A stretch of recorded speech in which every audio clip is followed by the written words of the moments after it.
یہ جو electronic media کے ذریعے سے بات جا رہی نشر و ہے، اشاعت اب ایک نشر و اشاعت، ٹھیک۔ یہ اس قدر مؤثر ہے، اور نہ صرف مؤثر ہے بلکہ وہ فکر کو آگے بڑھا رہی ہے، جس کو کہ اصطلاحاً کہا گیا ہے طرز احساس۔ طرز احساس، میں عرض کروں کہ مفکرین نے یہ کہا ہے کہ ہر عہد کی ایک طرز احساس ہوتی ہے، ٹھیک، اس طرز احساس میں ارتقا نہ ہو تو فکری انقلاب نہیں آتا۔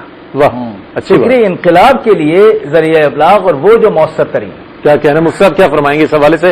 اور جب نشر و اشاعت کی بات آ گئی تو ARYQ TV کا نام سامنے آ جاتا ہے کہ دین اسلام کی ترویج، تبلیغ اور اشاعت جس طریقے سے ARYQ TV کے حوالے سے کی جا رہی ہے اور پوری دنیا میں رہنے والے اس سے روشنی حاصل کر رہے ہیں، کیا فرمائیں گے؟ اور آج کے ہمارے پروگرام کا عنوان بھی، اس پروگرام کا عنوان بھی روشنی سب کے لیے ہے، کیا فرمائیں گے؟ دیکھیں ماشاءاللہ یہ ذرائع ابلاغ تو بہت سارے ہیں، لیکن ان میں جو مؤثر ترین ہے وہ ٹیلی ویژن ہے، ٹھیک، کیونکہ پہلے تربیت اولاد ہوا کرتی تھی ماں کی گود میں، اور ماں اپنے بچے کو جب گود میں لیتی تھی، سلاتی تھی تو باقاعدہ اسے اچھی باتیں بتاتی تھی، صحابہ کے واقعات بتاتی تھی، حضور صلی اللہ علیہ وسلم کی سیرت بتاتی تھی، اچھی پیاری پیاری لوریاں سنایا کرتی تھی۔ لیکن اب زمانہ ایسا آ گیا کہ ٹیلی ویژن سارا ٹائم لے لیتا ہے، پورے گھر والوں کا ٹائم لے لیتا ہے، ماں کا بھی لے لیتا ہے، بیٹی کا بھی لے لیتا ہے، بہن کا، سب کو اپنے سامنے بٹھا لیتا ہے۔ تو اب اس پہ جو چلایا جاتا ہے تو لوگ خود بخود اس کو سیکھ رہے ہوتے ہیں، کیونکہ انسان کی نیچر امیٹیٹیو ہے، وہ جو بھی سیکھتا ہے اس کی نقل کرتا ہے وہ، ٹھیک، تو یہ جو کچھ سیکھ رہا ہوتا ہے تو اس کے اثرات بچے پہ بھی پڑتے ہیں، بچے کی ماں پہ بھی پڑتے ہیں۔ ٹھیک، تو اس زمانے میں اگر میں کہوں کہ سب سے بڑا مربی، چاہے وہ پازیٹو سائڈ ہو چاہے نیگیٹو سائڈ ہو، وہ ٹیلی ویژن ہے، تو یہ غلط نہیں ہوگا کہ سب سے زیادہ انسانوں پہ یہ اثر انداز ہو رہا ہے۔ اثر انداز، بہت اس شکریہ حوالے سے ARY کے حوالے سے ماشاءاللہ، خاص طور پر QTV کے حوالے سے تو اس کی خدمت کا اعتراف پوری دنیا کر رہی ہے، جہاں پر بھی جاتے ہیں الحمدللہ لوگ اس کو تسلیم کرتے ہیں، واقعی ہماری زندگیوں میں روشنی داخلی کرتے ہیں، بہت شکریہ ادا کروں گا علامہ سید مظفر حسین شاہ صاحب آپ کا، اور پروفیسر انوار احمد زئی صاحب آپ کا، اور ہمارے مفتی ابو بکر صدیق شاذلی صاحب، آپ تینوں حضرات نے بہت خوبصورت گفتگو فرمائی۔ اس بات کا مجھے احساس ہے، ناظرین کو بھی ہوگا، کہ وقت مختصر تھا لیکن بہت جامع گفتگو، مختصر وقت میں آپ نے بہت جامع گفتگو فرمائی۔ ناظرین، یہ جو ایک دور ہے اس کو گلوبل ولیج کا ایک آپ نام دے سکتے ہیں کہ لوگ بہت قریب آ گئے ہیں، اور جب قریب آ گئے ہیں تو کوئی اصلاح کی بات ہونی چاہیے، کچھ روشنی پہنچانی چاہیے، آگہی پہنچانی چاہیے۔ تو ARYQ TV نے جو سلسلہ آج سے آغاز کیا ہے روشنی سب کے لیے، مجھے امید ہے کہ پوری دنیا میں رہنے والے جہاں جہاں مسلمان آباد ہیں، جہاں جہاں ARYQ TV دیکھا جاتا ہے، انشاءاللہ اس پروگرام میں شامل ہوں گے ہمارے ناظرین اور روشنی حاصل کریں گے، چونکہ اس پروگرام کا نام ہی روشنی سب کے لیے ہے۔ اس کے ساتھ ہی اپنے میزبان محمد رئیس احمد کو اجازت دیجیے، انشاءاللہ کل رات 10 بجے آپ سے ملاقات کریں گے، تب تک کے لیے اللہ حافظ۔ روشنی روشنی سب کے لیے، روشنی روشنی سب کے لیے، روشنی روشنی سب کے لیے، روشنی روشنی